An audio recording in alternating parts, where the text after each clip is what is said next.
So, today you do need to finish 6.3 and then move into 6.4. I already went over 6.3 yesterday, so I'm going to go ahead and go over 6.4 for today. Just to give you some instruction, you can move right into the unit, or right into the lesson.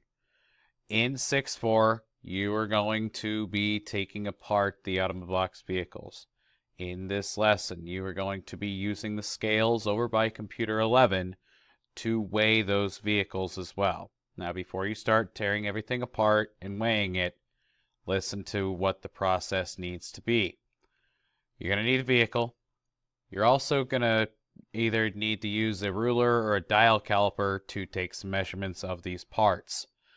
The product disassembly PowerPoint that's linked here is actually again already put in your Google Classroom. What I mostly want you to focus on is the documentation procedure, as well as this chart. You do not need to go through and create any presentation, but I want you to follow the procedure, take measurements, and take sketches. That's all part of this assignment. Do not disassemble this vehicle in a way that it's not going to be able to be put back together. Please, do not do that. Now, the other part, the material usage chart, which you're going to need to help the product disassembly chart, is linked here. And it gives you an idea of different materials that may be part of this Automobox. For example, the windshield of the Automobox is made of polycarbonate. It's able to take some beating, and it lets things glance off of it.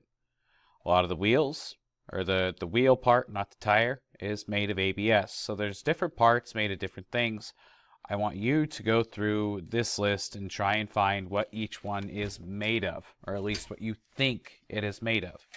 Now, the procedure for this lesson is as follows. You're going to take this apart.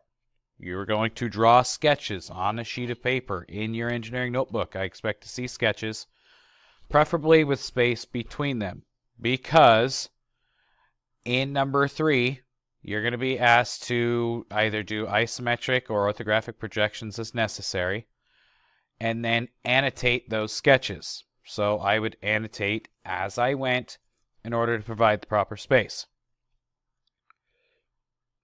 In measuring, this goes to the sketch, but it's also going to end up going in a chart. I've already mentioned the choice for materials.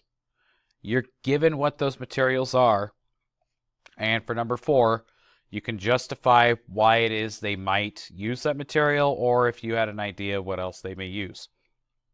You need to give an alternate and a justification for that alternate based off the material usage chart. If you think a different material would be better, by all means, you go ahead and do that. The product disassembly chart is located right here. It is a Word document. Now, you aren't required to download this at all. A template for that same chart, again, is in the PowerPoint. It's right here. I want you to, in the engineering notebook, go ahead and create this chart. And at this point, make columns for density, mass, or weight. Leave those blank. We'll go over those when I get back. You're going to put in the part name. You can number the part whatever you want. Quantity, provide the dimension, and what its use is. From there, list the material, provide a texture and finish description, how it works with other parts, and then just anything else you happen to see. The parts that you need to document and weigh and fill out this chart for are all right here. This T9's parts list is located as another image link in your Google Classroom post. These are the items that I want you to be writing down. I would like to mention the passengers themselves. Just assume they are all the same passenger, so you only weigh one. Please just pick one passenger and assume they are all the same passenger. This we'll come back to on Friday. Most likely finish it up on Friday through the procedure, and then that will be basically the end of Unit 6. We're going to discuss the conclusion on Friday. If you guys have any questions, feel free to send me an email. That is fine. Have a good day.